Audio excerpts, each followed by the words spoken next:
সত্যনের মশালবাহী প্রিয় মনীষীদের পাপড়ি টিভি। কোরআন সুন্নাহকে বাদ দিয়ে কিছু ব্যক্তির অন্ধ পূজা, কোরআন সুন্নাহকে বাদ দিয়ে কিছু ব্যক্তির অন্ধ অনুকরণ, কোরআন সুন্নাহকে বাদ দিয়ে কোন দরবারের অন্ধ অনুকরণ, কোরআন সুন্নাহকে বাদ দিয়ে কোন ব্যক্তির অন্ধ পূজা, কোরআন সুন্নাহকে বাদ দিয়ে কোন আমিরের অন্ধ আনুগত্য হেদায়েতের পথ নয়, জাহান্নামের পথ, গোমরাহির পথ। যারা বলবে কোরআন সুন্নাহর জন্য আলেমের দরকার নাই, যারা বলবে কোরআন সুন্নাহর উপর আমলের জন্য আলেমের দরকার নাই, যারা বলবে কোরআন সুন্নাহর ব্যাখ্যার জন্য আলেমের দরকার নাই, যারা বলবে কোরআন সুন্নাহর দাওয়াতের জন্য আলেমের দরকার নাই, যারা বলবে কোরআন সুন্নাহর বিপ্লবের জন্য আলেমের দরকার নাই, আমি বলতে চাই কোরআন সুন্নাহর ইলম বলো, কোরআন সুন্নাহর আমল বলো, কোরআন সুন্নাহর ব্যাখ্যা বলো, কোরআন সুন্নাহর দাওয়াত বলো, কোরআন সুন্নাহর বিপ্লব বলো। যেখানে কোরআনের এক্সপার্ট আলেম নাই, সেটা কোরআনের বিপ্লব নয়, সেটা কোরআনের দাওয়াত নয়, সেটা শয়তানের নামে বিভ্রান্তির দাওয়াত।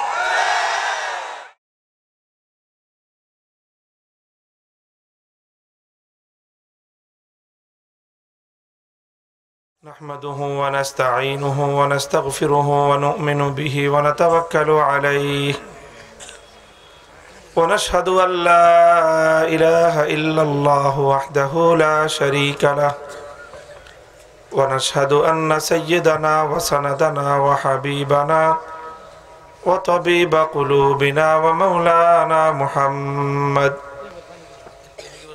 الذي أرسله الله إلى كافة الناس بشيرا ونذيرا وداعيا إلى الله بإذنه وسراجا منيرا أما بعد فأعوذ بالله من الشيطان الرجيم بسم الله الرحمن الرحيم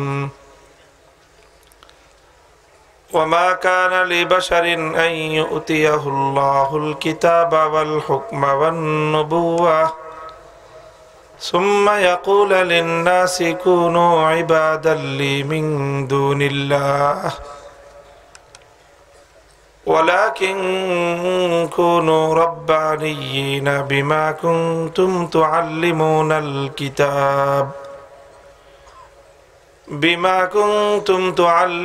الكتاب وبما كنتم تدرسون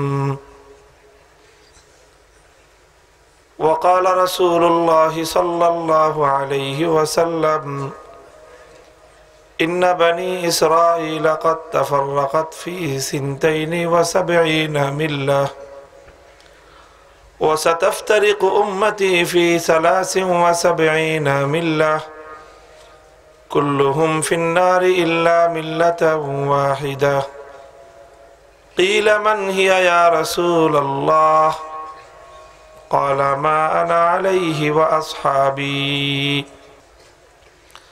بارك الله لنا ولكم في القرآن العظيم ونفعنا وإياكم بالآيات والذكر الحكيم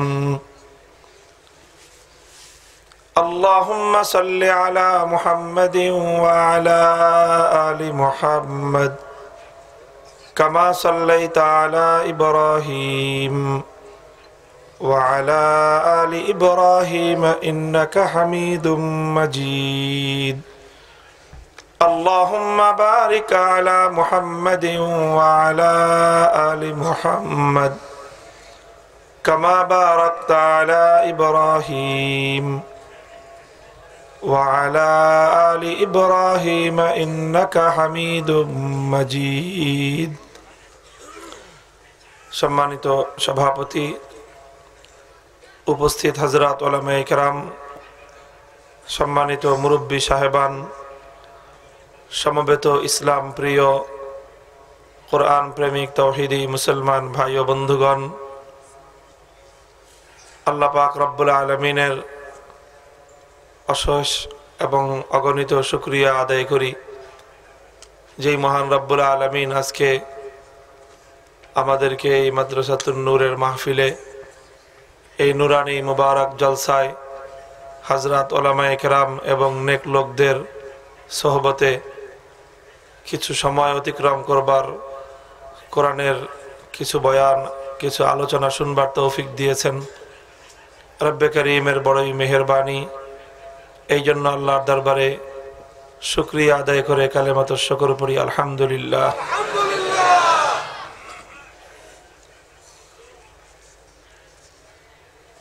আমি আপনাদের এখানে এসে সালাতুল ইশায় মসজিদের জামাতে শরীক হয়েছি। এশার পর থেকে এই মাহফিলে আলোচনা করেছেন, দীর্ঘ আলোচনা, বিশ্ব নন্দিত মুফাসসির কোরআন, কোরআনে পাকের জীবন্ত মুজিজা আল্লামা জুবায়ের আহমদ আনসারী দামাত বারাকাতুহুমুল আলিয়া। এরপরে বেশ স্বভাব বিরোধীভাবে যথেষ্ট দীর্ঘ আলোচনায় আজকে করেছেন আমাদের প্রিয় ব্যক্তি, নন্দিত মুফাসসির কোরআন, উলামায়ে কেরাম এবং সাধারণ আওয়ামুন নাসের ব্যাপক জনপ্রিয়তা এবং তাদের হৃদয়ের মণিকোঠায় স্থান গ্রহণকারী মাওলানা খালেদ সাইফুল্লাহ ইউবি দামাত বারাকাতুহুমুল আলিয়া।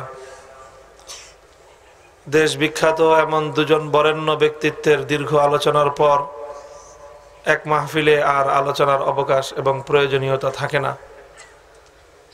তবে মোহাব্বতের সূত্রে আমরা সকলেই একটা বন্ধনে আবদ্ধ। সেজন্য আজকে এখানে আসলে দাওয়াতি মেহমান হিসাবে নয়, বরং আমরা সম্পর্কের ভিত্তিতে আজকের মাহফিলে সকলে একত্রিত হয়েছি। তো আমি আপনাদের কাছে দোয়া চাই, আমাদের এই সম্পর্ক দ্বীনের নিসবতে, আল্লাহর কোরআনের নিসবতে, এই সম্পর্ক যেন দুনিয়া এবং আখিরাত উভয় জগতে আল্লাহর দ্বীনকে কেন্দ্র করে অটুট থাকে। মুহতারাম হাজিরিন, সুদীর্ঘ কোনো আলোচনা আমি করব না। আমার আলোচনার পূর্বে আজকের এই মাহফিলের অন্যতম একটি গুরুত্বপূর্ণ পর্ব, যারা হাফেজ হয়েছে তাদের মাথায় দস্তারে ফজিলত প্রদান করা হয়েছে। এটি আমাদের এই মাদ্রাসাগুলোর একটি ঐতিহ্য। দুনিয়ার সাধারণ শিক্ষাধারাগুলোতে শিক্ষা সমাপন করবার পর তাদেরকে ঘটা করে বিভিন্ন আয়োজনের মাধ্যমে এটার কনভোকেশন করা হয়।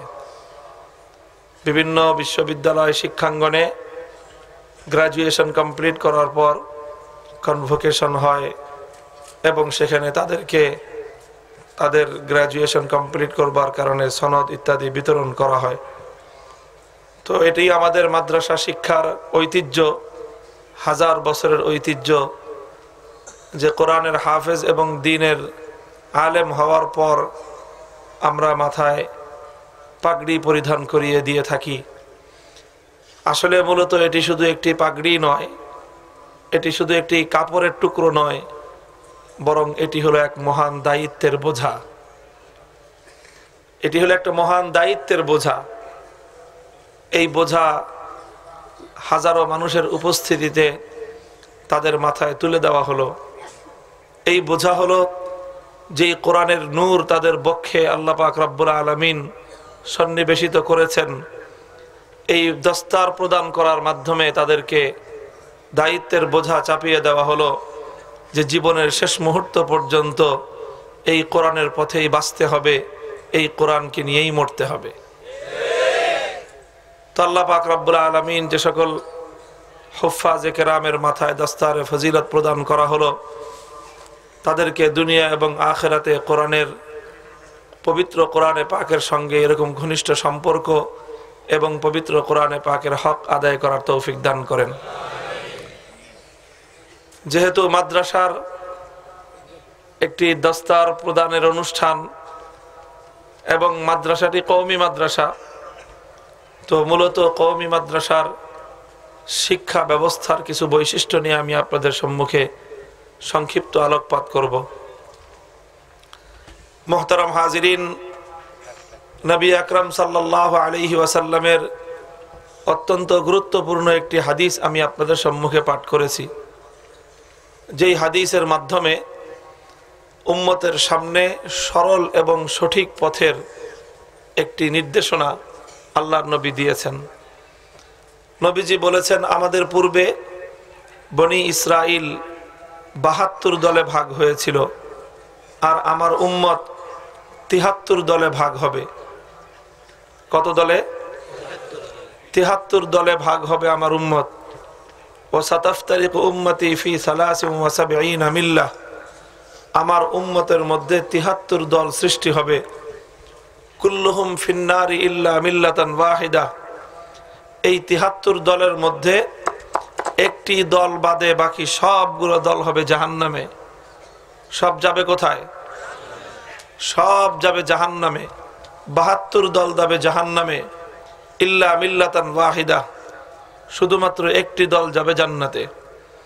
সাহাবায়ে কেরাম প্রশ্ন করলেন, কিলা মান হিয়া ইয়া রাসূলুল্লাহ, ওগো আল্লাহর নবী, ৭৩ দলের মধ্যে একমাত্র মুক্তিপ্রাপ্ত জান্নাতের পথের অধিকারী, হেদায়েতের পথে পরিচালিত সেই দলটির পরিচয় কি? সেই দলটির পরিচয় কি? এটা জানার দরকার আছে না নাই? কারণ ৭২ দল সবগুলো কোন দিকে? একমাত্র দল হলো জান্নাতে। কাজেই যদি মুক্তি চাই, নাজাত চাই, যদি সরল এবং সঠিক পথে চলে জান্নাতে যেতে চাই, ৭২ দলের অন্তর্ভুক্ত হয়ে জান্নাতে যাওয়া যাবে না, জাহান্নাম হবে অনিবার্য পরিণাম। যদি জান্নাতে যেতে চাই, বেহেশত লাভ করতে চাই, তাহলে ৭৩তম ওই এক দলের অনুসারী হতে হবে। এজন্য সাহাবায়ে কেরাম প্রশ্ন করেছিলেন, কিলা মান হিয়া ইয়া রাসূলুল্লাহ, ওগো আল্লাহর পয়গম্বর, ৭২ দল থেকে পৃথক হয়ে একমাত্র মুক্তিপ্রাপ্ত যেই দলটির গন্তব্য হবে খোদার জান্নাত, ওই দলটির পরিচয় কি? ক্বালা মা আনা আলাইহি ওয়া আসহাবী, আল্লাহর নবী বললেন, সেই দলটির পরিচয় হলো দুটি। কয়টি পরিচয়? দুটি পরিচয়। এক নম্বর পরিচয় হলো তাদের মা আনা আলাইহি, তারা ওই আদর্শের উপর প্রতিষ্ঠিত থাকবে, তারা ওই আদর্শের উপর চলবে যেই আদর্শের উপর আমি আল্লাহর নবী চলে গেলাম। মা আনা আলাইহি, যে আদর্শের উপর আমি আল্লাহর নবী রয়েছি, আমার সেই আদর্শের উপর যারা চলবে, এটা হলো তাদের প্রথম পরিচয়। দ্বিতীয় পরিচয় হলো ওয়া আসহাবী, তারা আমার আদর্শের উপর তো চলবে, সঙ্গে সঙ্গে তাদের দ্বিতীয় পরিচয় হলো আমি আল্লাহর নবীর সাহাবী যারা রয়েছে, আমার সাহাবীদের দেখানো পথে তারা চলবে। মুহতারাম হাজিরিন, মুক্তিপ্রাপ্ত হেদায়েতের উপর প্রতিষ্ঠিত দলের দুই পরিচয়। এক নম্বর হলো তারা নবী আদর্শের অনুসারী, দুই নম্বর হলো তারা সাহাবায়ে কেরামের পদাঙ্ক অনুসরণকারী। স্বাভাবিকভাবেই এখানে একটা প্রশ্ন জাগ্রত হতে পারে, একটা প্রশ্ন উঠতে পারে যে আল্লাহর নবীর আদর্শের অনুসরণ এটা কি জান্নাতে যাওয়ার জন্য যথেষ্ট নয়? আবার সাহাবীদের অনুসরণের শর্ত জুড়ে দেওয়া হলো কেন? বুঝতে পেরেছেন? এটা এখানে একটা প্রশ্ন স্বাভাবিকভাবেই আসতে পারে যে নবীজি যেই আদর্শের উপর চলে গেলেন, নবী যেই আদর্শ রেখে গেলেন, সেই আদর্শের অনুসরণই তো যথেষ্ট হওয়ার কথা। কিন্তু নবীজি হাদিসের মধ্যে শুধু নবীর আদর্শের অনুসরণের উপর ক্ষান্ত থাকেননি, বরং মুক্তি প্রাপ্তির জন্য, জান্নাত লাভের জন্য দ্বিতীয় শর্ত জুড়ে দিলেন, ও আসহাবী, আমার সাহাবীদেরও অনুসরণ করাটা জরুরি যদি কেউ জান্নাত লাভ করতে চায়। স্বাভাবিকভাবে প্রশ্ন হলো, নবী আদর্শের অনুসরণের পর আবার সাহাবীদের অনুসরণ করার দরকারটা কি? মুহতারাম হাজিরিন, প্রশ্নের জবাব বুঝবার জন্য সহজ একটা দৃষ্টান্ত আমি আপনাদের সম্মুখে উপস্থাপন করতে পারি। মনে করেন আমাদের দেশে বড় বড় মিল, কল কারখানা, ফ্যাক্টরি, ইন্ডাস্ট্রি আছে। অনেকে এগুলোর সঙ্গে সম্পৃক্ত আছেন। সম্পৃক্ত না থাকলেও এর কিছু বিষয় আমাদের সকলেরই জানা আছে। এই সকল ফ্যাক্টরি, মিল, কারখানাগুলো চালাবার জন্য অনেক বড় বড় হেভি মূল্যবান মেশিনারিজ প্রয়োজন হয়, হয় কিনা? এবং এই মেশিনারিজ গুলো সাধারণত আমাদের এই সকল অনুন্নত দেশে তৈরি হয় না। এগুলো বিদেশ থেকে উন্নত দেশগুলোতে তৈরি হয়, সেখান থেকে আমদানি করতে হয়। তো সাধারণত যেই সকল মেশিনারিজ অনেক দামি হয়, অনেক মূল্যবান হয়, অনেক মেশিনারি আছে যেগুলোর শত কোটি টাকা দাম একটা মেশিনের। তো এই সকল দামি মূল্যবান মেশিন যখন বিদেশি বড় কোনো কোম্পানি থেকে কিনে আনা হয়, তো সাধারণত সেই মেশিনগুলো কোম্পানি শুধু বিক্রি করে প্যাকেট করে এটাকে পাঠায় দেয় না, বরং একটা মেশিন যখন পাঠায়, মেশিনটা যদি অনেক দামি হয় এবং মেশিনটা যদি এমন হয় যে সেটা পরিচালনা করা খুব কঠিন, সেই মেশিনটাকে চালানোটা খুব কঠিন, যদি ভুল হয়, উলট পালট হয়ে যায়, তাহলে মেশিনটা নষ্ট হয়ে যেতে পারে এবং অনেক বড় ক্ষতি হয়ে যেতে পারে। এইরকম আশঙ্কা যদি থাকে, তাহলে সাধারণত সেই মেশিনের সাথে মেশিন প্রস্তুতকারী কোম্পানি দুটি জিনিস সঙ্গে পাঠিয়ে দেয়। এক নম্বর হলো সেই মেশিনের সাথে একটা ক্যাটালগ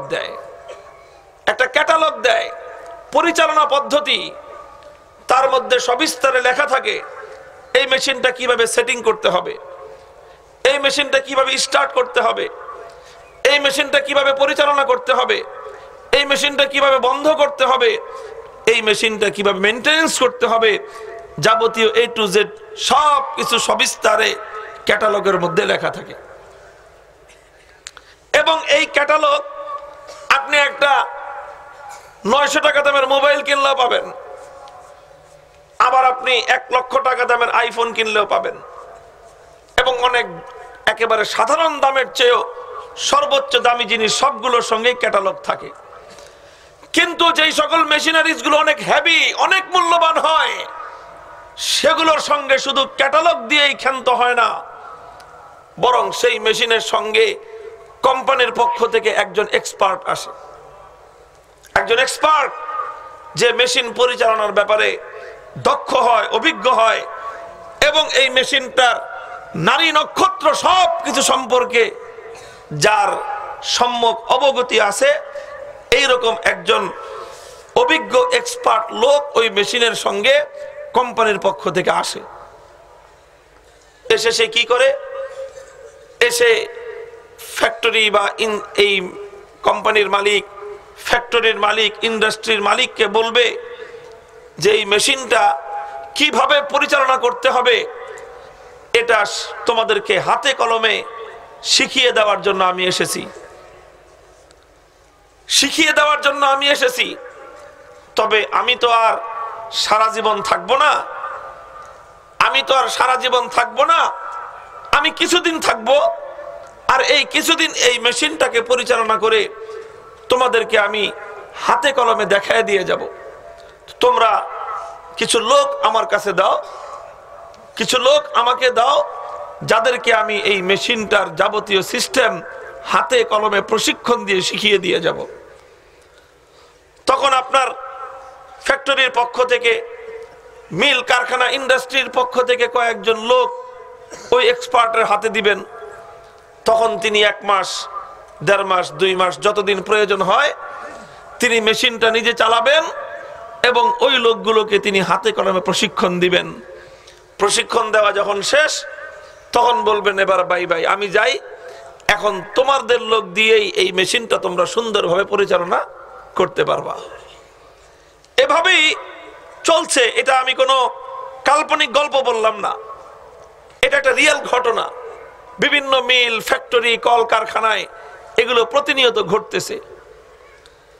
মুহতারাম হাজিরিন, এটা হলো দুনিয়ার সাধারণ মিল, ফ্যাক্টরি, কল কারখানায় পরিচালনার একটা সাধারণ ঘটনা আমি বললাম। একটা দৃষ্টান্ত আমি আপনাদের সম্মুখে তুলে ধরলাম যে মূল্যবান এবং সেনসিটিভ কোনো মেশিনারি আমদানি করতে হলে সেই মেশিনারির সঙ্গে একটা ক্যাটালগ এবং একজন এক্সপার্ট পাঠানো হয়, যাতে শুধু ক্যাটালগের উপর ক্ষান্ত থাকা হয় না। কারণ ক্যাটালগ দেখে যদি মেশিন চালানো হয় ভুল হয়ে যেতে পারে, আর সামান্য ভুল হয়ে গেলে মহামূল্যবান এই মেশিনটা নষ্ট হয়ে যেতে পারে, অনেক বড় ক্ষতি হয়ে যেতে পারে। এই জন্য একজন এক্সপার্ট এবং একজন দক্ষ ব্যক্তি সঙ্গে পাঠানো হয়। ও দুনিয়ার মুসলমান, এই কথা ইয়াকিন রাখো, বিশ্বাস রাখো, আমার আল্লাহ পাক রব্বুল আলামিনের কুদরতের কারখানায় যত প্রোডাকশন তৈরি হয়েছে, আল্লাহর কুদরতি কারখানা থেকে যত প্রোডাক্ট তৈরি হয়েছে, যত মাখলুক আমার আল্লাহর কুদরতি কারখানায় তৈরি হয়েছে, আল্লাহর কুদরতি কারখানায় তৈরি হওয়া অসংখ্য অগণিত এই সমস্ত মাখলুকাতের মধ্যে সবচেয়ে দামি, সবচেয়ে মূল্যবান এবং সবচেয়ে সেনসিটিভ মাখলুকের নাম হলো ইনসান। আল্লাহর কুদরতি কারখানার সবচেয়ে দামি সৃষ্টিজীব হলো মানুষ। এই মানুষ আল্লাহ সৃষ্টি করে দুনিয়াতে পাঠালেন। এই মানুষের জীবন কিভাবে চলবে, কিভাবে পরিচালিত হবে, এই পরিচালনা পদ্ধতি দিয়ে আল্লাহ পাক রব্বুল আলামিন ক্যাটালগ পাঠালেন। আর আল্লাহর দেওয়া মানব জীবনের পরিচালনা বিধির সেই ক্যাটালগটার নাম হলো আল কোরআন। কোরআন দিলেন, কিতাবুল্লাহ দিলেন, যে এটা হলো আমার দেওয়া ক্যাটালগ, মানুষের জীবনে এই ক্যাটালগ অনুযায়ী চালাতে হবে। আল্লাহ পাক রব্বুল আলামিন ক্যাটালগ দিয়েই ক্ষান্ত হন নাই যে কোরআন দেখে দেখে তুমি শুধু নিজের জীবন চালায় দিবা। ভুল হতে পারে, তোমার ভুল হয়ে যেতে পারে ক্যাটালগ বুঝতে। এজন্য আল্লাহ পাক ক্যাটালগের সঙ্গে একজন এক্সপার্ট পাঠিয়েছেন, আর তিনি এই বিশ্ব মানবতার, মানব জাতিকে পরিচালনার ক্ষেত্রে এই বিশ্ব ইতিহাসের সবচেয়ে দক্ষ পারঙ্গম ব্যক্তিত্বের নাম হলো মুহাম্মদুর রাসূলুল্লাহ সাল্লাল্লাহু আলাইহি ওয়াসাল্লাম। তিনি আল্লাহর পক্ষ থেকে এই মানুষের পরিচালনা বিষয়ে সবচেয়ে এক্সপার্ট এবং দক্ষ ব্যক্তি। তিনি আসলেন দুনিয়ার মানুষকে পরিচালনা করবার জন্য, দুনিয়ার মানুষের জীবন পদ্ধতি শিক্ষা দেওয়ার জন্য। কিন্তু তিনি তো আর সারা জীবন থাকবেন না, তিনি তো আর অনন্তকাল থাকবেন না, 1000 বছর থাকবেন না, 100 বছরও তিনি থাকবেন না। তিনি অল্প কিছুদিন থাকবেন। তিনি চলে গেলে এই বিশ্বজগৎ, মানব জাতি তাদের জীবন কিভাবে চালাবে?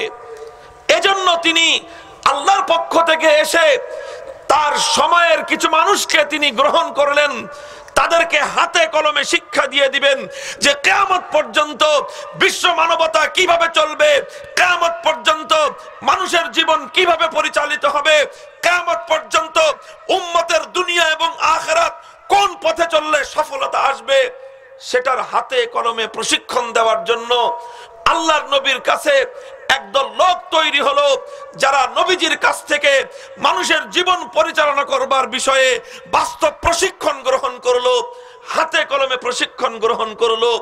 নবীজির কাছ থেকে হাতে কলমে বাস্তব প্রশিক্ষণ গ্রহণকারী সেই নুরানি কাফেলার নামই হলো সাহাবায়ে কেরাম। মুহতারাম হাজিরিন, এই হলো আমার দৃষ্টান্ত। আমি বলছিলাম আল্লাহর পয়গম্বর মুহাম্মদ আরবি সাল্লাল্লাহু আলাইহি ওয়াসাল্লাম বলেছেন, ক্বালা মা আনা আলাইহি ওয়া আসহাবি। জান্নাতের পথে যদি তুমি চলতে চাও, হেদায়েতের পথ যদি তুমি পেতে চাও, তাহলে তোমাকে 2 বৈশিষ্ট্যের অধিকারী হওয়া লাগবে। প্রথম বৈশিষ্ট্য হলো মা আনা আলাইহি। আল্লাহর নবী বললেন, আমি যে আদর্শ রেখে গেলাম আমার সেই আদর্শের উপর চলতে হবে। তবে আমার আদর্শের উপর তোমরা কিভাবে চলবে? কিয়ামত পর্যন্ত আমার আনেওয়ালা উম্মত আমার আদর্শের উপর তোমরা কিভাবে চলবে? আল্লাহর নবী স্পষ্ট ভাষায় বলে দিলেন, ওয়া আসহাবি, আমার আদর্শের উপর কিভাবে চলতে হয়, আমার আদর্শের ব্যাখ্যা কিভাবে করতে হয়, আমার আদর্শের উপর আমল কিভাবে করতে হয়, আমার আদর্শ অনুযায়ী সমাজ কিভাবে করতে হয়, আমার আদর্শ অনুযায়ী রাষ্ট্র কিভাবে করতে হয়, আমার আনিত দিন কিভাবে আল্লাহর জমিনে কায়েম করতে হয়, এই যাবতীয় সবগুলো বিষয় আমি হাতে কলমে আমার সাহাবীদেরকে শিখিয়ে দিলাম। সুতরাং কিয়ামত পর্যন্ত আমার উম্মত তোমরা পর্যায়ক্রমে আমার সাহাবীদের কাছ থেকেই সেগুলো শিক্ষা গ্রহণ করবে। এজন্য হেদায়েতের পথ হলো একটি, আর সেই পথের বৈশিষ্ট্য হলো দুটি। হেদায়েতের পথ কয়টি? জান্নাতের পথ কয়টি? আর সেই এক পথের বৈশিষ্ট্য কয়টি? বৈশিষ্ট্য হলো দুটি। এক নম্বর বৈশিষ্ট্য হলো সে পথ হতে হবে নবীজির আদর্শের পথ, আর নবীজির আদর্শের পথের অনুসরণ হতে হবে সাহাবায়ে কেরামের পন্থা এবং পদ্ধতিতে। সাহাবায়ে কেরামের পন্থা এবং পদ্ধতি এটা এমনিতে গুরুত্বহীন কোনো কথা নয়, কারণ সাহাবীদের পুণ্যাত্মা জামাত এটা আল্লাহর নবী নিজে 23 বছর হাতে কলমে প্রশিক্ষণ দিয়ে দুনিয়ার মানব জাতির পরিচালনার দায়িত্ব তাদের হাতে হস্তান্তর করে গিয়েছেন। এজন্য উম্মতের উলামায়ে কেরাম বলেছেন, কোরআন আল্লাহর নবীর এই হাদিসের আলোকে কিয়ামত পর্যন্ত যদি কেউ হেদায়েত পেতে চায়, সঠিক পথের সন্ধান চায়, তাহলে তার এক হাতে থাকতে হবে নবীর আদর্শ, তার অপর হাতে থাকতে হবে সাহাবায়ে কেরামের পদ্ধতি এবং পন্থা। এটাকে আরেকটু বিশ্লেষণের প্রয়োজন। আমি একটা কথাই বলবো, লম্বা কথা না, যে এটা আরেকটু বিশ্লেষণের দরকার যে সাহাবায়ে কেরামের পন্থার কথাটা কেন আসলো, সাহাবায়ে কেরামের আদর্শের অনুসরণের বিষয়টাকে আল্লাহর নবী কেন এতটা গুরুত্ব দিলেন। বন্ধুগণ, নবীর আদর্শ তথা কোরআন সুন্নাহ, নবীর আদর্শ তথা কোরআন সুন্নাহ, কোরআন সুন্নাহ এই পৃথিবীতে অনেক মানুষই কোরআন সুন্নাহর অনুসরণ এর দাবি করবে, অনেক মানুষই কোরআন সুন্নাহ অনুযায়ী নিজেদের জীবন পরিচালনা করছে বলে নিজেরা আত্মতৃপ্তিতে ভুগতে চাইবে। কিন্তু যে কোনো ভাবে, যেভাবে ইচ্ছা সেভাবে কোরআন সুন্নাহর উপর আমল করলে, যেভাবে ইচ্ছা সেভাবে কোরআন সুন্নাহকে অনুসরণ করলে, যেভাবে ইচ্ছা সেভাবে কোরআন সুন্নাহর ব্যাখ্যা করলে আল্লাহ এবং তার রাসূলের নিকট গ্রহণযোগ্য হবে না। বরং কোরআন সুন্নাহর ব্যাখ্যা ওইভাবে করতে হবে যেইভাবে সাহাবায়ে কেরাম করেছিলেন, কোরআন সুন্নাহর উপর আমল ওইভাবে করতে হবে যেইভাবে সাহাবায়ে কেরাম করেছিলেন, কোরআন সুন্নাহর আদর্শ বাস্তবায়ন ওই পন্থায় করতে হবে যেই পন্থায় সাহাবায়ে কেরাম করেছিলেন। সাহাবায়ে কেরামের পন্থাকে বাদ দিয়ে কোরআন সুন্নাহর ব্যাখ্যা করলে সেই ব্যাখ্যা গ্রহণযোগ্য নয়, সাহাবায়ে কেরামের পদ্ধতিকে উপেক্ষা করে আমল করলে সে আমল গ্রহণযোগ্য নয়। সাহাবায়ে কেরামের পদ্ধতিকে উপেক্ষা করে কোরআন সুন্নাহ কায়েম করতে গেলে সেখানে কোরআনের রাজ কায়েম হবে না। মুহতারাম হাজিরিন, এই জন্য কথাটা খুব গুরুত্বপূর্ণ। উম্মতের উলামায়ে কেরাম এই জায়গা থেকে হক এবং হাক্কানিয়াত, সরল এবং সঠিক পথ, হেদায়েতের পথের দুই বৈশিষ্ট্য বলেছেন। এক নম্বর বৈশিষ্ট্য হলো কোরআন সুন্নাহর আদর্শ, আর দুই নম্বর পথ হলো সাহাবায়ে কেরামের নমুনা। দুই নম্বর পথ হলো সাহাবায়ে কেরামের নমুনা। কেউ প্রশ্ন করতে পারেন যে হুজুর, সাহাবীরাও তো আল্লাহর নবীর যুগের পর পর চলে গেছেন। সেই প্রশ্নের জবাব হলো সাহাবায়ে কেরাম চলে গেছেন ঠিক, কিন্তু তারা আবার তাদের পরবর্তী প্রজন্মকে নবীর আদর্শের উপর ট্রেনিং দিয়ে গিয়েছেন, তাদের নাম হলো তাবেঈন। তারপরে তাবেঈনরা চলে গেছেন ঠিক, কিন্তু তারা তাদের পরবর্তী প্রজন্ম তাবেঈনদেরকে নবীর আদর্শের উপর ট্রেনিং দিয়ে গিয়েছেন। এভাবে পরম্পরায় হাক্কানি উলামায়ে কেরামের সিলসিলায় আজ পর্যন্ত আলহামদুলিল্লাহ আল্লাহর পয়গম্বর থেকে সহিহ কোরআন সুন্নাহর ইলমের তরতিব এবং ধারাবাহিকতা সনদের মাধ্যমে উম্মতের কাছে আজও পর্যন্ত সংরক্ষিত আছে এবং কিয়ামত পর্যন্ত এই ধারা সংরক্ষিত এবং অব্যাহত থাকবে। এজন্য এক হাতে থাকবে তোমার কোরআন সুন্নাহ, এক হাতে থাকবে তোমার কোরআন সুন্নাহর থিওরি, আরেক হাতে থাকবে সাহাবীদের মাধ্যমে প্রাপ্ত কোরআন সুন্নাহর প্র্যাকটিস। এই থিওরি এবং প্র্যাকটিস যখন একাকার হবে তখন এটার নাম হবে হেদায়েতের পথ। আবার বলছি, কোরআন সুন্নাহর থিওরি থাকবে এক হাতে, সাহাবায়ে কেরাম, তাবেঈন, তাবে তাবেঈন থেকে পরম্পরায় কোরআন সুন্নাহর আমলি নমুনা প্র্যাকটিস এটা থাকবে তোমার আরেক হাতে। এক হাতে কোরআন সুন্নাহর থিওরি, আরেক হাতে সাহাবী, তাবেঈ, তাবে তাবেঈনদের পরম্পরার আদর্শিক নমুনা, আমলি নমুনা, প্র্যাকটিক্যাল নমুনা। এই থিওরি এবং প্র্যাকটিস যখন একত্রিত হবে ওই পদ্ধতির নাম হলো হেদায়েতের পথ, ওই পথটার নাম হলো জান্নাতের পথ, ওই পথটার নাম হলো মুক্তির পথ। এই পথ ছাড়া যত পথ আছে সব ধ্বংসের পথ, সব গোমরাহির পথ, সব জাহান্নামের পথ। এই জন্য উলামায়ে কেরাম লিখেছেন, আল্লাহর নবীর এই হাদিস থেকে বোঝা যায় উম্মতের মধ্যে তিনটি পন্থার প্রচলন থাকবে মৌলিকভাবে। দল তো হবে ৭৩টা, দল হবে কতগুলা? ৭৩টা দল। কিন্তু এই ৭৩ দল চলবে মৌলিকভাবে তিন পন্থার উপর। একটা পন্থা হবে যাদের কাছে কোরআন সুন্নাহর থিওরি থাকবে কিন্তু প্র্যাকটিস থাকবে না। আরেক দল থাকবে যাদের কাছে কিছু প্র্যাকটিক্যাল বিষয় থাকবে কিন্তু তাদের কাছে কোরআন সুন্নাহর থিওরি থাকবে না। এটা হলো দুই দিকের দুই দল। আর মধ্যপন্থার দল, যেই দলটা, যেই পন্থাটা জান্নাত পর্যন্ত পৌঁছে গিয়েছে, সেটার মধ্যে দুটোর সমন্বয় হবে। তাদের কাছে কোরআন সুন্নাহর থিওরিও থাকবে, তাদের কাছে 1400 বছরের প্র্যাকটিসের আমলি বাস্তব নমুনাও থাকবে। আরো পরিষ্কার ভাবে যদি আমি বলতে চাই তাহলে বলা যায়, দেখবেন সমাজের মধ্যে একটা পন্থা আছে, একটা পদ্ধতি আছে, তাদের কাছে কোরআন সুন্নাহর রেফারেন্সের কোনো অভাব নাই, কোরআন সুন্নাহর উদ্ধৃতির কোনো অভাব নাই। আল্লাহর কোরআনের উদ্ধৃতি পাওয়া যাবে, শুধু উদ্ধৃতি নয় বরং কত রকম নম্বর সহ উদ্ধৃতি। আল্লাহর কোরআনের কত নম্বর সূরার, কত নম্বর আয়াতের, কত নম্বর লাইনের, কত নম্বর বাক্যের, কত নম্বর শব্দের, কত নম্বর অক্ষর, নম্বরের কোনো অভাব নাই। অনেক নম্বর আছে। কোন কিতাবের, হাদিসের কোন কিতাবের, কোন অধ্যায়ের, কোন উপ অধ্যায়ের কত নম্বর, হাদিসের কত নম্বর লাইনে আছে, নম্বরের কোনো অভাব নাই। অর্থাৎ কোরআন সুন্নাহর রেফারেন্স তো ঠিক আছে, কিন্তু তাদের কাছে যদি জিজ্ঞাসা করেন কোরআন সুন্নাহর যেই রেফারেন্সটা দিচ্ছেন আপনি, এই রেফারেন্সের সঙ্গে সঙ্গে তো আল্লাহর পয়গম্বর বলে গেছেন, এর একটা প্র্যাকটিক্যাল নমুনাও সাহাবীদের থেকে আপনার কাছ পর্যন্ত থাকতে হবে। আপনার কাছে সেই প্র্যাকটিক্যাল নমুনাটা কি? আপনি তো শুধু কোরআন সুন্নাহর থিওরি দিচ্ছেন, কিন্তু কোরআন সুন্নাহর যে প্র্যাকটিস এবং তার যে বাস্তব আমলি নমুনা, আল্লাহর নবী তো শুধু দুনিয়াতে কোরআন সুন্নাহ রেখে যান নাই, কোরআন সুন্নাহর পাশাপাশি তার প্র্যাকটিক্যাল একটা আমলকারী একটা জামাত রেখে গেছেন, যাদেরকে অনুসরণ করতে বলেছেন। এবং এভাবে পরম্পরায় কোরআন সুন্নাহর বাস্তব প্রশিক্ষণ এবং বাস্তব আমলের নমুনা নিয়ে একটা জামাত তো দুনিয়াতে কায়েম আছে।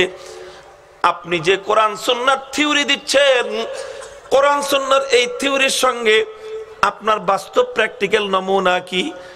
তখন তারা লাজবাব হয়ে যাবে। অর্থাৎ কোরআন সুন্নাহর থিওরি আছে কিন্তু কোরআন সুন্নাহর প্র্যাকটিস তাদের কাছে নাই। আরো ভাঙ্গা কথায় বলতে গেলে, আপনি তো কোরআনের রেফারেন্স দিলেন ঠিক আছে, আপনি তো সহিহ হাদিসের রেফারেন্স দিলেন তাও ঠিক আছে, কিন্তু কোরআন হাদিসের যে ব্যাখ্যা করতেছেন সেই ব্যাখ্যাটা আপনি পেলেন কোথায়? তখন ব্যাখ্যার কোনো রেফারেন্স তাদের কাছে নাই। একটা মাত্র রেফারেন্স আছে, this is my self analysis, this is my self study. এটা আমার ব্যক্তিগত অ্যানালাইসিস, এটা আমার ব্যক্তিগত পড়াশোনা, এটা আমার ব্যক্তিগত গবেষণা, এটা আমার ব্যক্তিগত জ্ঞান চর্চা। হে উম্মতের সরল পথের অনুসন্ধানকারীরা, স্পষ্ট ভাষায় শুনে রাখো, কোরআন সুন্নাহর যেরকম রেফারেন্স ছাড়া গ্রহণযোগ্য নয়, কোরআন সুন্নাহর ব্যাখ্যাও রেফারেন্স ছাড়া গ্রহণযোগ্য নয়। তাই শুধু কোরআন সুন্নাহর রেফারেন্স থাকাই যথেষ্ট নয়, তুমি কোরআন সুন্নাহর ব্যাখ্যা দিচ্ছ কোন সূত্রে, সেই সূত্রের রেফারেন্সও তোমাকে দিতে হবে। আল্লাহ নবীও কথাই বলে গিয়েছেন, মান আলাইহি ওয়া আসহাবি, কিয়ামত পর্যন্ত হেদায়েতের পথে যদি চলতে চাও, তোমার এক হাতে থাকবে কোরআন সুন্নাহর রেফারেন্স, তোমার অপর হাতে থাকবে কোরআন সুন্নাহর ব্যাখ্যার রেফারেন্স। তাহলে একদল আছে যাদের কাছে কোরআন সুন্নাহর রেফারেন্সের অভাব নাই, কিন্তু পরম্পরায় কারো কাছ থেকে কোরআন সুন্নাহর ইলম হাসিল করে নাই, নিজেই স্টাডি করে কিছু বইপত্র কিনে গবেষণা করে নিজেই বড় আল্লামা হয়ে গিয়েছে, নিজেই বড় স্কলার হয়ে গিয়েছে, নিজেই বড় মুআল্লিম হয়ে গেছে, নিজেই বড় পণ্ডিত হয়ে গেছে। এই সেলফ পণ্ডিত, এই নিজস্ব পণ্ডিতের মাধ্যমে জ্ঞান অর্জনকারী ব্যক্তির কাছ থেকে কোরআন সুন্নাহর জ্ঞান গ্রহণ করা গোমরাহির পথ, এটা বিভ্রান্তির পথ, এটা জাহান্নামের পথ। মুহতারাম হাজিরিন, তাহলে এটা হলো একটা পথ যেখানে কোরআন সুন্নাহর রেফারেন্স আছে ঠিক, কিন্তু কোরআন সুন্নাহর ব্যাখ্যার রেফারেন্স নাই। কোরআন সুন্নাহর থিওরির রেফারেন্স আছে, কিন্তু কোরআন সুন্নাহর উপর আমলের প্র্যাকটিক্যাল নমুনা এবং তার প্র্যাকটিক্যাল রেফারেন্স তাদের কাছে নাই। এটা হলো একটা পথ। আর একটা পথ হলো তার সম্পূর্ণ উল্টা, তাদের কাছে কিছু প্র্যাকটিসিং বিষয় আছে, তারা কিছু মানুষকে আঁকড়ে ধরেছে, কিছু ব্যক্তিকে আঁকড়ে ধরেছে ইসলামের নামে। ইসলামের নামে কিছু ব্যক্তিকে আঁকড়ে ধরবে, কেউ কোনো পীরের নামে কাউকে আঁকড়ে ধরবে, কেউ কোনো মাজারকে আঁকড়ে ধরবে, কেউ কোনো দরবারকে আঁকড়ে ধরবে, কেউ কোনো পীরকে আঁকড়ে ধরবে, কেউ কোনো খানকাকে আঁকড়ে ধরবে, কেউ কোনো দরবারকে আঁকড়ে ধরবে, কেউ কোনো সিলসিলাকে আঁকড়ে ধরবে, ব্যক্তিকে আঁকড়ে ধরবে। ঠিক যেহেতু তারা প্র্যাকটিসের গুরুত্বের বয়ান শুনেছে, এই জন্য প্র্যাকটিসের জন্য, আমলি নমুনার জন্য কিছু ব্যক্তিকে তারা আঁকড়ে ধরবে ঠিক, কিন্তু তাদের কাছে যদি জিজ্ঞাসা করা হয়, তুমি যে আদর্শের অনুসরণ করছো, তুমি যেই দরবারের অনুসরণ করছো, তুমি যেই পীর সাহেবের অনুসরণ করছো, তুমি যেই আমিরের অনুসরণ করছো, তুমি যেই আমিরের ইতাআত করছো, তুমি যেই আমিরের আনুগত্য করছো, তুমি যেই ব্যক্তির আনুগত্য করছো, যার দেখানো পথে তুমি চলছো, তোমার এই পরিচালিত পথের উপর আল্লাহর কোরআন এবং নবীর সুন্নাহর দলিল কি? কোরআন সুন্নাহর দলিল কি? তখন তারা খালি মাথা চুলকায়, কোরআনের দলিল নাই, নবীর সুন্নাহর দলিল নাই। এটা হলো আরেকটা বিভ্রান্তির পথ। কোরআন সুন্নাহকে বাদ দিয়ে কিছু ব্যক্তির অন্ধ পূজা, কোরআন সুন্নাহকে বাদ দিয়ে কিছু ব্যক্তির অন্ধ অনুকরণ, কোরআন সুন্নাহকে বাদ দিয়ে কোন দরবারের অন্ধ অনুকরণ, কোরআন সুন্নাহকে বাদ দিয়ে কোন ব্যক্তির অন্ধ পূজা, কোরআন সুন্নাহকে বাদ দিয়ে কোন আমিরের অন্ধ আনুগত্য হেদায়েতের পথ নয়, জাহান্নামের পথ, গোমরাহির পথ। নারে তাকবীর, আল্লাহু আকবার, নারে তাকবীর, আল্লাহু আকবার। শায়েখ তুমি এগিয়ে চলো, আমরা আছি তোমার সাথে, তুমি এগিয়ে চলো, নারে তাকবীর। কাজেই এই দুই পথ, আমি আবার বলছি, দুই পথ দুই দিকে চলে গেছে। একটা যেতে যেতে একদম দক্ষিণ প্রান্তে, আরেকটা যেতে যেতে একেবারে উত্তর প্রান্তে।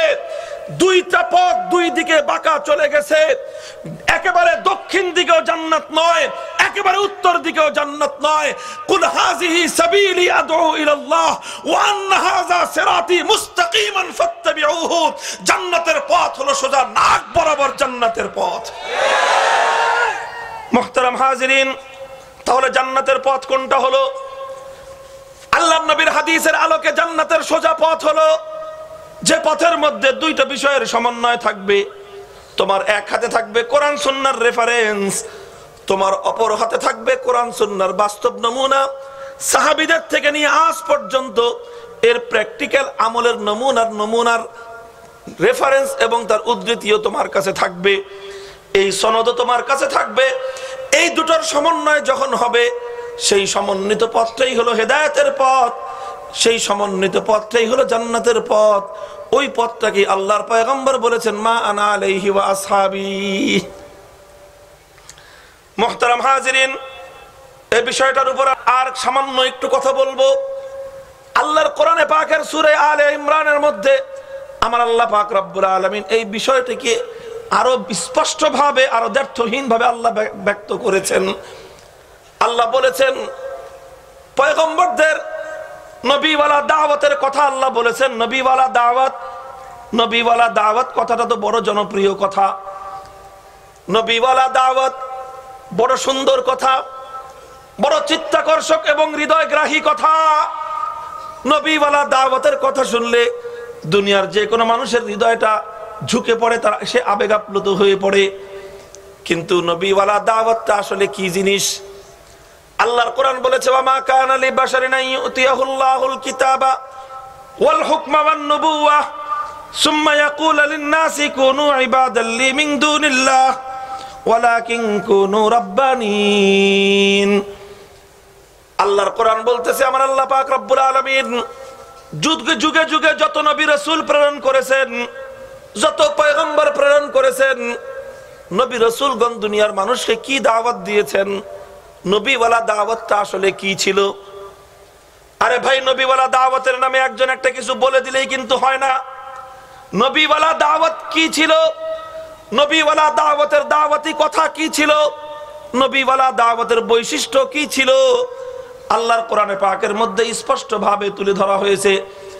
আমার আল্লাহ বলছেন কোন নবী যাকে আমি আল্লাহ পাক রব্বুল আলামিন নবুয়ত এবং রিসালাত দিয়ে দুনিয়ার মানুষের হেদায়েতের জন্য দুনিয়াতে পাঠিয়েছি, কোন পয়গম্বর মানুষকে কথা বলেন নাই কুনু ইবাদাল লি মিন দুনিল্লাহ, ও দুনিয়ার মানুষ তোমরা আল্লাহকে বাদ দিয়ে আমার গোলামি করো, তোমরা আল্লাহকে বাদ দিয়ে আমার দিকে ধাবিত হও, আল্লাহকে বাদ দিয়ে তোমরা আমার দিকে আকৃষ্ট হয়ে যাও।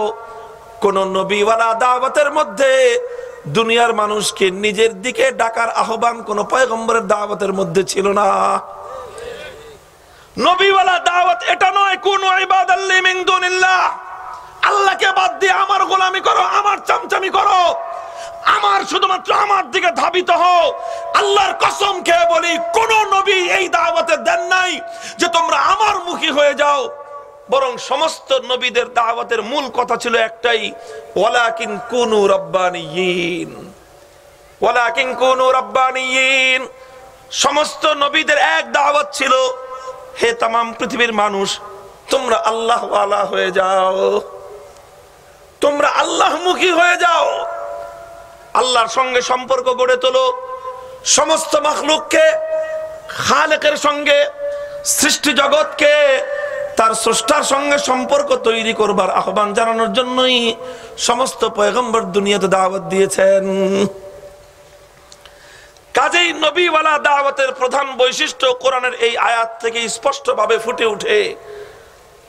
মুফাসসিরিনে কেরামগণ এই আয়াতের ব্যাখ্যায় লিখেছেন নবীওয়ালা দাওয়াতের, নবীদের হেদায়েতের দাওয়াতের প্রধান লক্ষণ হলো দাওয়াত হবে একমাত্র কার দিকে? দাওয়াতের একমাত্র লক্ষ্য হবেন কে? আল্লাহর দিকে দাওয়াত হবে। সুতরাং নবীওয়ালা দাওয়াতের প্রধান বৈশিষ্ট্য হলো দাওয়াতের মধ্যে আল্লাহর গুরুত্ব থাকবে। সুতরাং কোন দাওয়াতের মধ্যে যদি দেখা যায় যে আল্লাহর চেয়ে কোনো ব্যক্তির কথা বেশি উচ্চারিত হয়, কোন দাওয়াতের মধ্যে যদি দেখা যায় আল্লাহর চেয়ে কোনো মাখলুকের গুরুত্ব বেশি দেওয়া হয়, কোন দাওয়াতের মধ্যে যদি আল্লাহর চেয়ে কোনো মাখলুকের ইম্পর্টেন্স বেশি দেখা যায়, আল্লাহর চেয়ে দাওয়াতের দিকে, আল্লাহর দিকে দাওয়াত না দিয়ে কোনো ব্যক্তির দিকে দাওয়াত দেওয়া হয়, আল্লাহর দিকে দাওয়াত না দিয়ে কোনো ইমারতের দিকে, কোনো বিল্ডিং এর দিকে দাওয়াত দেওয়া হয়, আল্লাহর দিকে দাওয়াত না দিয়ে কোনো শহরের দিকে যদি দাওয়াত দেওয়া হয়, ও দুনিয়ার মুসলমান, যেই দাওয়াতের মধ্যে আল্লাহর চেয়ে ব্যক্তির গুরুত্ব বেশি, যেই দাওয়াতের মধ্যে খালেকের চেয়ে মাখলুকের ইম্পর্টেন্স বেশি, সেই দাওয়াত কোনোদিন নবীওয়ালা দাওয়াত নয়, বরং সেটা নবীওয়ালা দাওয়াতের নামে উম্মতকে গুমরাহ করবার প্রচেষ্টা। যেই দাওয়াতের মধ্যে আল্লাহর চেয়ে ব্যক্তির গুরুত্ব বেশি, সেই দাওয়াত নবীওয়ালা দাওয়াত নয়, সেটা নবীওয়ালা দাওয়াতের নামে মানুষকে গুমরাহ করবার প্রচেষ্টা। সেই দাওয়াত নবীওয়ালা দাওয়াতের নামে গুমরাহির দাওয়াত, সেই দাওয়াত আল্লাহর নামে মানুষকে বিভ্রান্ত করবার অপচেষ্টা। এজন্য নবীওয়ালা দাওয়াত হবে সবসময় কার দিকে? প্রশ্ন হলো কোন দাওয়াতের মধ্যে আল্লাহর গুরুত্ব বেশি আর কোন দাওয়াতের মধ্যে কোন ব্যক্তির গুরুত্ব বেশি হচ্ছে, এটা বুঝবার উপায় কি? আল্লাহর কোরআন পরিষ্কার বলে দিয়েছে, যেই দাওয়াতটা হবে সহি দাওয়াত, যেই দাওয়াতটা হবে আল্লাহমুখী দাওয়াত, যেই দাওয়াত হবে হেদায়েতের দাওয়াত, সেই দাওয়াতের দুই বৈশিষ্ট্য থাকবে। কয় বৈশিষ্ট্য? কয় বৈশিষ্ট্য থাকবে? আল্লাহর কোরআন বলে দিয়েছে সহি দাওয়াতের হেদায়েতের যে দাওয়াত হবে, যে দাওয়াত হবে জান্নাতমুখী, সেই দাওয়াতের প্রধান বৈশিষ্ট্য হবে দুইটি। এক নম্বর বৈশিষ্ট্য হলো ওয়ালাকিন কুনু রাব্বানিয়িন বিমা কুনতুম তুআল্লিমুনাল কিতাব ওয়া বিমা কুনতুম তাদরুসুন। উলামায়ে কেরাম এবং মাদ্রাসার ছাত্ররা ভালো করে লক্ষ্য করো তোমরা, এখানে বা হলো সাবাবের মানা দিয়েছে, কার্যকারিতার অর্থ দিয়েছে, অর্থাৎ ওয়ালাকিন কুনু রাব্বানিয়িন বিসাবাবি তালিমিল কিতাব ওয়া বিসাবাবি তাদরিসিল কিতাব। অর্থ হলো এই, যদি তুমি আল্লাহ ওয়ালা হতে চাও, তুমি যদি আল্লাহকে পেতে চাও কোনো দাওয়াতের মাধ্যমে, তাহলে একমাত্র সেই দাওয়াতের মাধ্যমেই তুমি আল্লাহকে পাবে, একমাত্র ওই দাওয়াতের মাধ্যমেই তোমার সম্পর্ক আল্লাহর সঙ্গে হবে, একমাত্র ওই দাওয়াতের মাধ্যমে তুমি আল্লাহকে সন্তুষ্ট করতে পারবে, যেই দাওয়াতের বুনিয়াদ হবে কিতাবুল্লাহর ইলম। আবার বলছি, কোরআন বলতেছে কোন দাওয়াত সহি দাওয়াত আর কোনটা সহি দাওয়াতের নামে বিভ্রান্তি, কোনটা সহি দাওয়াত, কোনটা সহি দাওয়াতের নামে জালিয়াতি, কোনটা সহি দাওয়াত আর কোনটা সহি দাওয়াতের নামে ভণ্ডামি। পার্থক্য বুঝবার উপায় হলো, যেটা সহি দাওয়াত হবে, যেটা জান্নাতের পথের দাওয়াত হবে, যেটা আল্লাহর দিকে দাওয়াত হবে, সেই দাওয়াতের বুনিয়াদ হবে কিতাবুল্লাহর ইলমের উপর। কিসের উপর? ইলমের উপর। কিসের উপর? যেই দাওয়াতের বুনিয়াদ ইলমের উপর হবে না, সেই দাওয়াত কোশ্চিন কালেও হেদায়েতের দাওয়াত নয়। যেই দাওয়াতের বুনিয়াদ আল্লাহর কিতাবের ইলমের উপর নয়, সেই দাওয়াত কোনোদিনও আল্লাহর দিকে দাওয়াত নয়। যেই দাওয়াতের বুনিয়াদ এবং ভিত্তি আল্লাহর কিতাবের ইলমের উপর নয়, সেই দাওয়াত যতই হৃদয়গ্রাহী হোক না কেন, সেই দাওয়াত যতই চটকদার হোক না কেন, সেই দাওয়াতের ভাষা যত চমকপ্রদ হোক না কেন, কোরআন বলছে, আল্লাহর নামের শপথ করে আমরা বলতে পারি, কোরআনের উপর নির্ভর করে বলতে পারি, সেই দাওয়াত হেদায়েতের দাওয়াত নয়, সেটা হেদায়েতের দাওয়াত নামে মানুষকে বিভ্রান্ত করবার নীল নকশা। কাজেই কোনটা সহি দাওয়াত, এটা বুঝবার প্রথম পরিচয় হলো দাওয়াতের বুনিয়াদ হবে কি? দাওয়াতের বুনিয়াদ কি হবে? আল্লাহর কিতাবের ইলম। ইলমের উপর যদি কোনো দাওয়াতের বুনিয়াদ না থাকে, সেই দাওয়াত কোশ্চিনকালেও সহি দাওয়াত নয়। এখন কথা হলো যে ইলমটা আবার কিরকম হবে?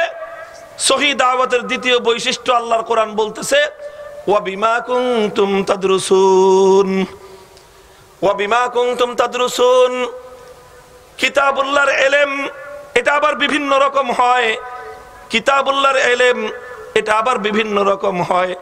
কিতাবুল্লাহর ইলম কেউ নিজস্ব জ্ঞান গবেষণার মাধ্যমে শিখে নেয়। কোরআন সুন্নাহর ইলম কেউ নিজস্ব ব্যক্তিগত স্টাডির মাধ্যমে অর্জন করে নেয়। কোরআন সুন্নাহর কিছু নলেজ, কোরআন সুন্নাহর কিছু ইনফরমেশন একজন ব্যক্তি কিছু বইপত্র পুস্তক পড়বার মাধ্যমে কিছু হাসিল করে নেয়। কিন্তু আল্লাহর কোরআন বলতেছে কোরআন সুন্নাহর ওই ইলমটাই আল্লাহ এবং তার রাসূলের নিকট গ্রহণযোগ্য, যেই ইলমের বুনিয়াদ হবে ওয়া বিমা কুনতুম তাদরুসুন, যেই ইলমের বুনিয়াদ হবে দর্সের উপর। কিসের উপর? দর্সের উপর। দর্স মানে কি?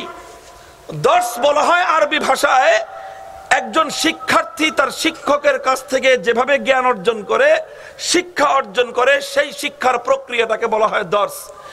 একজন স্টুডেন্ট তার টিচারের কাছ থেকে যেইভাবে শিক্ষা অর্জন করে, ওই শিক্ষা গ্রহণের প্রক্রিয়াটাকে বলা হয় দর্স। একজন মুতাআল্লিম তালিবুল ইলম তার মুআল্লিমের কাছ থেকে যেই শিক্ষাটা অর্জন করে, শিক্ষা গ্রহণের এই প্রক্রিয়াকে বলা হয় দর্স। আল্লাহর কোরআন বলতেছে কোরআন সুন্নাহর ইলমের একমাত্র সহি পদ্ধতি হলো দর্স। অর্থাৎ দর্সের মাধ্যমে, পরম্পরায় তোমাকে সাহাবায়ে কেরামের মাধ্যমেই কোরআন সুন্নাহর সঠিক ইলম হাসিল করতে হবে। সাহাবায়ে কেরামের সিলসিলাকে বাদ দিয়ে নিজস্ব স্টাডি আর গবেষণার মাধ্যমে তুমি যেই জ্ঞান এবং যেই ইনফরমেশন অর্জন করবা, সেটা ইনফরমেশন হতে পারে, সেটা তথ্য হতে পারে, সেটা সংবাদ হতে পারে, সেটা অ্যানালাইসিস হতে পারে, সেটা গবেষণা হতে পারে, আল্লাহর নিকট গ্রহণযোগ্য ইলম হতে পারে না। তাহলে মূল কথাটা চলে আসলো যে সহি দাওয়াত কোনটা? যেই দাওয়াতের বুনিয়াদ হবে ইলমের উপর। সহি ইলম কোনটা? যেই ইলমের বুনিয়াদ হবে দর্সের উপর। যেই ইলমের বুনিয়াদ কিসের উপর হবে? দর্সের উপর। দর্স মানেটা কি? দর্স মানে হলো আলহামদুলিল্লাহ কোরআন সুন্নাহর ইলম যারা সহিভাবে শিখে, যারা গ্রহণযোগ্য পন্থায় শিখে, তারা শুধু নিজস্ব স্টাডি আর ব্যক্তিগত পড়াশোনার মাধ্যমে শিখে না, তারা তাদের শিক্ষক এবং উস্তাদের কাছে হাঁটু গেড়ে বসে তাদের কাছ থেকে পড়াশোনা করে তারপরে শেখে। আলহামদুলিল্লাহ এই ধারাবাহিকতায়, এই পরম্পরায় কোরআন সুন্নাহর যে ইলমের চর্চা হয়, আল্লাহর কোরআন বলতেছে এই ধারাবাহিকতা এবং এই সনদের মাধ্যমে এই কোরআন সুন্নাহর ইলমের চর্চা, এটাই হলো একমাত্র কোরআন সুন্নাহর সহি ইলমের ধারা। আলহামদুলিল্লাহ আজকে আমরা অত্যন্ত আনন্দের সঙ্গে বলতে পারি, অত্যন্ত আনন্দের সঙ্গে এই কথা বলতে পারি, আল্লাহর পয়গম্বর চলে গেছেন আজ ১৫০০ বছর, কিন্তু ১৫০০ বছর পরেও আল্লাহর পয়গম্বরের সাহাবী এবং সাহাবীদের থেকে নিয়ে আজ পর্যন্ত কোরআন সুন্নাহর ইলমের দর্সের ধারাবাহিকতায় আমাদের কাছে কোরআন সুন্নাহর সহি ইলমের ধারা আজ পর্যন্ত কায়েম আছে এবং কিয়ামত পর্যন্ত এই উম্মতের মধ্যে কায়েম থাকবে। আমি আলহামদুলিল্লাহ আমি উম্মতের একজন সাধারণ ব্যক্তি, সাধারণ একজন কোরআন সুন্নাহর তালেবুল ইলম, আমি একজন শিক্ষার্থী, কিন্তু আমি কোরআন সুন্নাহর ইলম শুধুমাত্র ব্যক্তিগত স্টাডির মাধ্যমে শিখি নাই, শুধু আমার ব্যক্তিগত অ্যানালাইসিসের উপর আমি নির্ভর করি নাই, বরং আমি কোরআন সুন্নাহর ইলম শিখেছি। আমার কিছু উস্তাদ রয়েছেন, অনেক উস্তাদ রয়েছেন, একজনের নাম বলি শুধু, শাইখুল হাদিস আল্লামা আজিজুল হক নওয়ারাল্লাহু মারকাদাহু। আমি তার কাছ থেকে কোরআন এবং সুন্নাহর সহি ইলম শিক্ষা গ্রহণ করেছি। আলহামদুলিল্লাহ তিনিও শুধু ব্যক্তিগত স্টাডির উপর নির্ভর করেন নাই, শুধু নিজস্ব অ্যানালাইসিসের উপর কোরআন সুন্নাহর ইলমকে নিয়ে তিনি গবেষণা করেন নাই, বরং তারও কিছু শিক্ষক ছিল যাদের কাছ থেকে তিনি কোরআন সুন্নাহর জ্ঞান অর্জন করেছেন, ইলম শিখেছেন। অনেক শিক্ষক তার ছিল। একজন শিক্ষকের নাম বলি, শাইখুল ইসলাম শাব্বির আহমদ উসমানী রহমতুল্লাহি আলাইহি, তারও শিক্ষক ছিলেন অনেক। একজন শিক্ষকের নাম শাইখুল হিন্দ মাহমুদ হাসান দেওবন্দি রহমতুল্লাহি আলাইহি, তার শিক্ষকের নাম হুজ্জাতুল ইসলাম কাসিমুল খায়রাত ওয়াল উলুম কাসিম নানুতুবি রহমতুল্লাহি আলাইহি, তার শিক্ষকের নাম শাহ আব্দুল গনি মুজাদ্দিদি রহমতুল্লাহি আলাইহি, তার শিক্ষকের নাম শাহ ইসহাক মুহাদ্দিস দেহলভী রহমতুল্লাহি আলাইহি, তার শিক্ষকের নাম শাহ আব্দুল আজিজ মুহাদ্দিস দেহলভী রহমতুল্লাহি আলাইহি, তার শিক্ষকের নাম মুসনাদুল হিন্দ ইমামুল হিন্দ শাহ ওয়ালিউল্লাহ মুহাদ্দিস দেহলভী রহমতুল্লাহি আলাইহি, তার শিক্ষকের নাম শেখ আবু তাহের মোহাম্মদ ইবনে ইব্রাহিম আল কুর্দি রহমতুল্লাহি আলাইহি, তার শিক্ষকের নাম শেখ ইব্রাহিম আল কুর্দি রহমতুল্লাহি আলাইহি, তার শিক্ষক এবং উস্তাদের নাম শেখ আহমদ ইবনে মুহাম্মদ ইবনে আব্দুল কুদ্দুস আশ-শিন্নাবি রহমতুল্লাহি আলাইহি, তার শিক্ষকের নাম শেখ শামসুদ্দিন মুহাম্মদ ইবনে আহমদ আর-রামালি রহমতুল্লাহি আলাইহি, তার শিক্ষকের নাম শেখ জাইনুদ্দিন জাকারিয়া আল-আনসারী রহমতুল্লাহি আলাইহি, তার শিক্ষকের নাম শেখ শিহাবুদ্দিন আহমদ ইবনে হাজার আল-আসকালানি রহমতুল্লাহি আলাইহি, তার শিক্ষকের নাম শেখ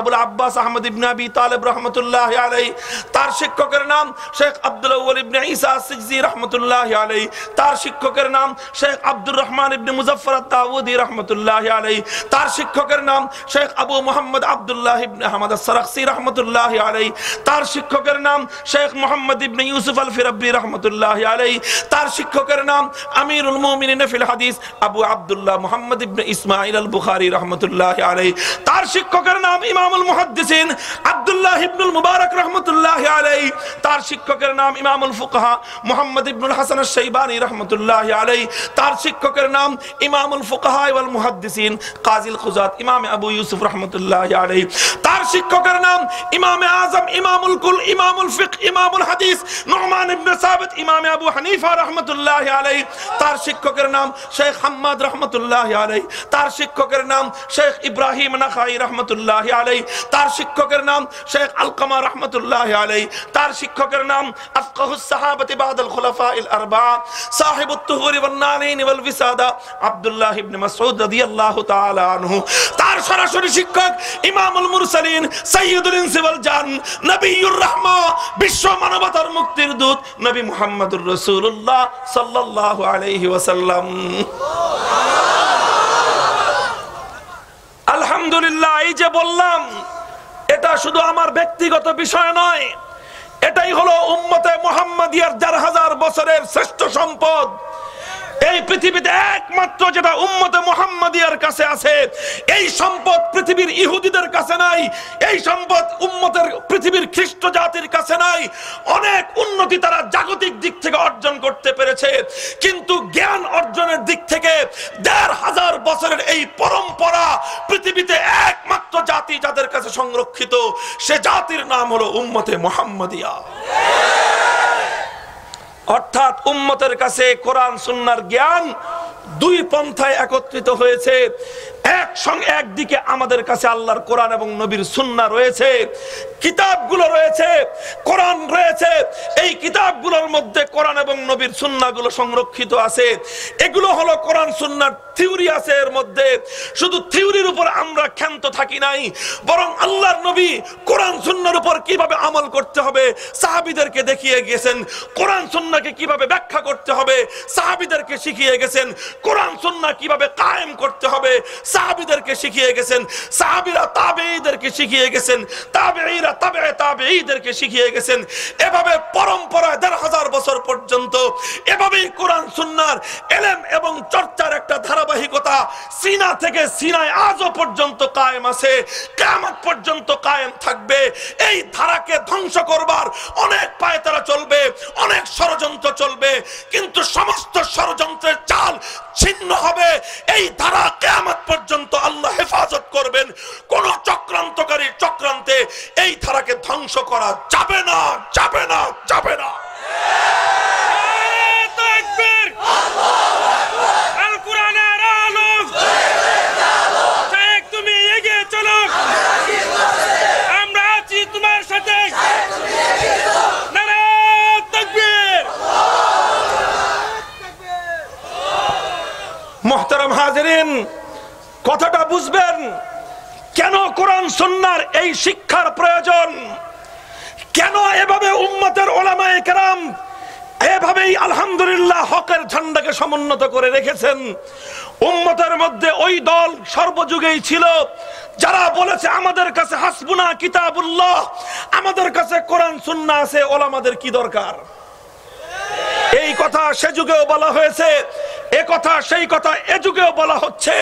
এই কথা বলবার মতো কিয়ামত পর্যন্ত বিভ্রান্ত একটি দল থাকবে যারা বলবে কোরআন সুন্নাহর জন্য আলেমের দরকার নাই, যারা বলবে কোরআন সুন্নাহর উপর আমলের জন্য আলেমের দরকার নাই, যারা বলবে কোরআন সুন্নাহর ব্যাখ্যার জন্য আলেমের দরকার নাই, যারা বলবে কোরআন সুন্নাহর দাওয়াতের জন্য আলেমের দরকার নাই, যারা বলবে কোরআন সুন্নাহর বিপ্লবের জন্য আলেমের দরকার নাই। আমি বলতে চাই কোরআন সুন্নাহর ইলম বলো, কোরআন সুন্নাহর আমল বলো, কোরআন সুন্নাহর ব্যাখ্যা বলো, কোরআন সুন্নাহর দাওয়াত বলো, কোরআন সুন্নাহর বিপ্লব বলো। যেখানে কোরআনের এক্সপার্ট আলেম নাই, সেটা কোরআনের বিপ্লব নয়, সেটা কোরআনের দাওয়াত নয়, সেটা শয়তানের নামে বিভ্রান্তির দাওয়াত।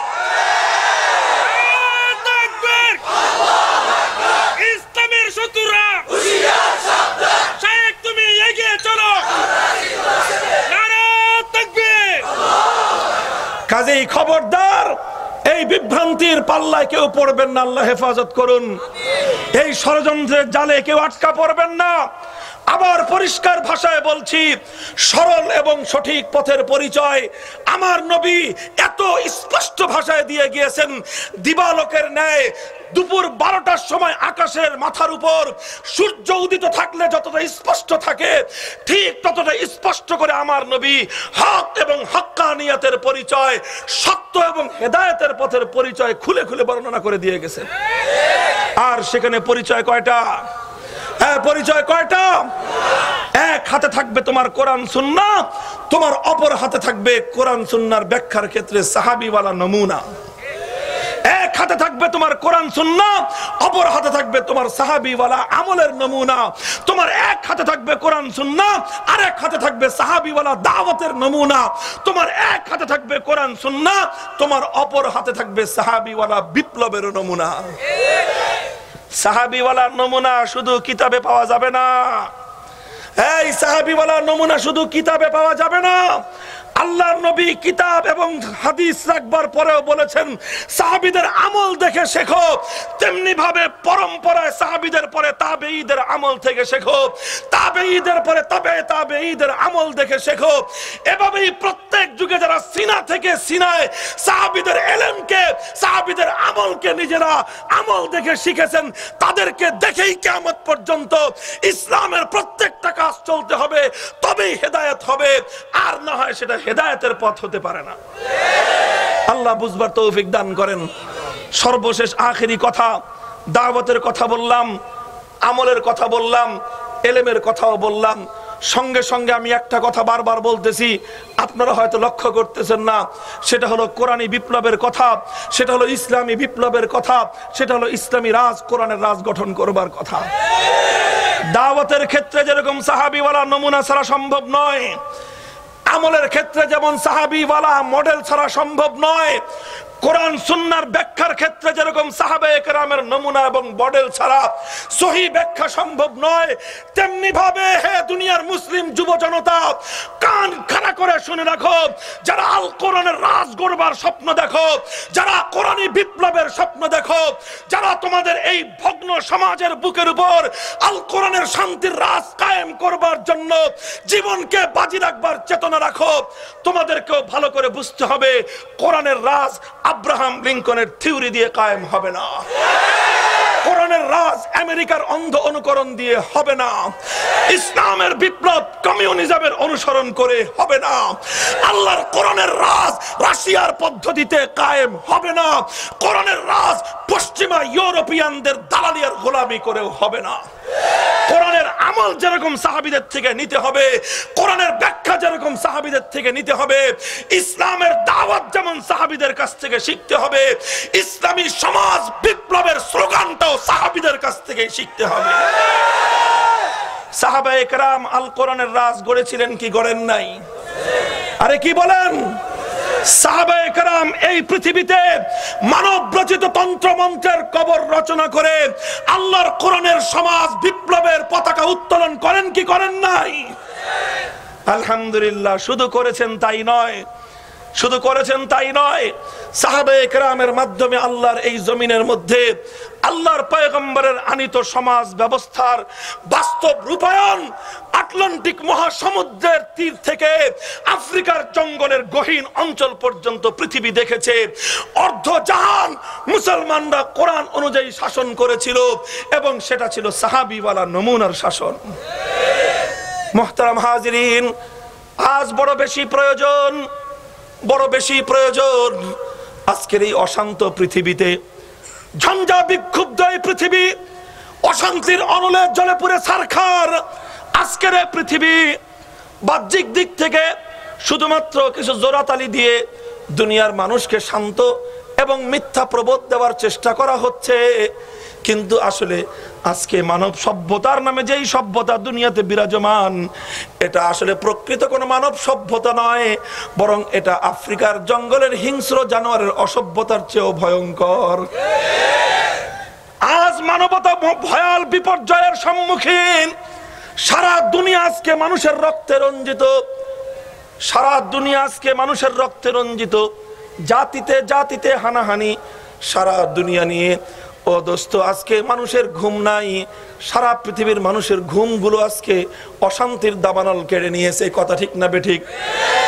এদিকে আমি লম্বা কথা বলবো না, কে মারছে, কেন মারছে, কিভাবে মরছে, এত কথা আমার বলবার সময় নাই। তবে শুধু একটা কথা বলতে চাই, এই যে অশান্তির অনলে আজ সারা পৃথিবী পুড়ছে, এই অনল কিন্তু শুধু মুসলমানের ঘরেই নয়, বরং হিন্দু, বৌদ্ধ, ইহুদি, খ্রিস্টান সহ পৃথিবীর 700 কোটি মানুষের ঘরেই আজকে অশান্তির আগুন জ্বলছে।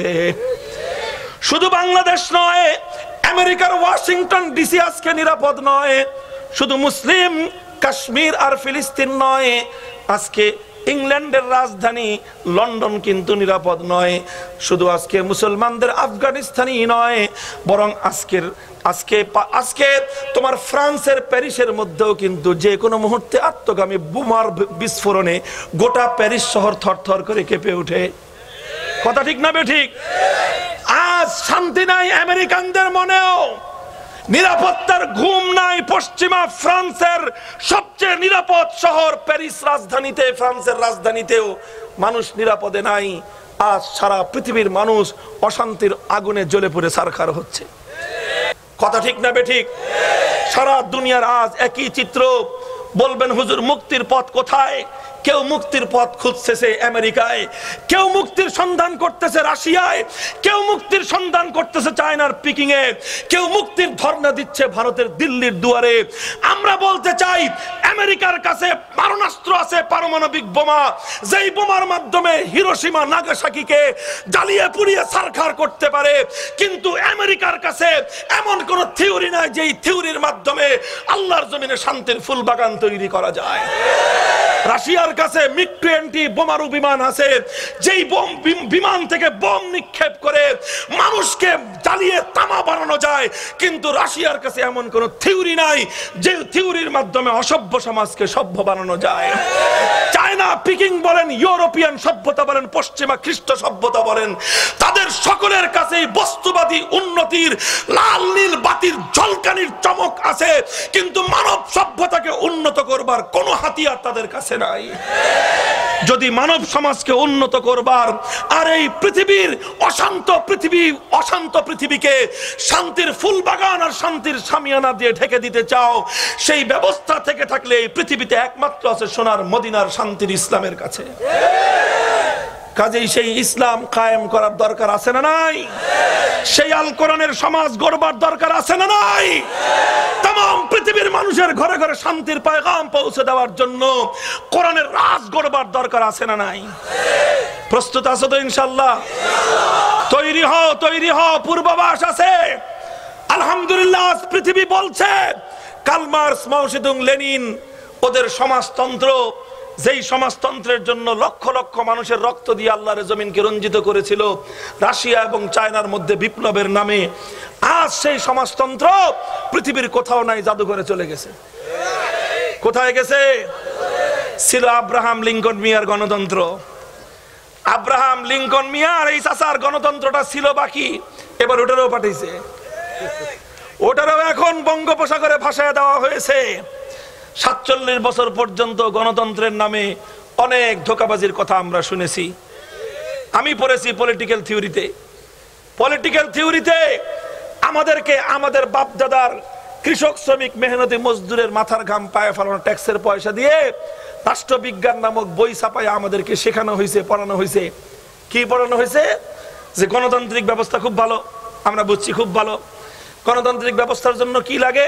দুটো জিনিস লাগে, একটা গভর্নমেন্ট লাগে আর একটা শক্তিশালী অপোজিশন লাগে, একটা সরকার পক্ষ লাগে আর একটা নাকি শক্তিশালী বিরোধী দল লাগে, তাহলে গণতন্ত্র শক্তিশালী হয়, মজবুত হয়। এই কথা 47 বছর ধরে আমাদের মাথার ঘাম পায়ে ফেলানো রিকশাওয়ালা শ্রমিকদের মেহনতের টাকা দিয়ে ছাপানো বই দিয়ে আমাদের সন্তানদেরকে পড়ানো হয়েছে। আর আজ একথা প্রমাণ করা হয়েছে এর চেয়ে বড় জালিয়াতি ধোঁকাবাজি দুনিয়া তার দ্বিতীয়টা নেই। কাজেই আমাদেরকে এভাবে বুঝিয়ে দেওয়া হয়েছে সমাজতন্ত্র যেভাবে জাদুঘরে গিয়েছে, গণতন্ত্র এভাবে বঙ্গোপসাগরে ভেসে যাবে। যাক, সমাজতন্ত্র গেছে, গণতন্ত্র ভেসে যাক। সমাজতন্ত্র দিয়ে শান্তি আসবে না, গণতন্ত্র দিয়ে শান্তি আসবে না। সমাজতন্ত্র, গণতন্ত্র সহ মানব রচিত সমস্ত তন্ত্র মন্ত্রের কবর রচনা করে সেই কবরের উপর সোনার মদিনার আল কোরআনের সমাজের বিপ্লবের সেই পতাকা উত্তোলন করতে হবে, পতাকা উত্তোলন করতে হবে। কারা কারা রাজি আছো? কারা কারা রাজি আছো? তৈরি হও।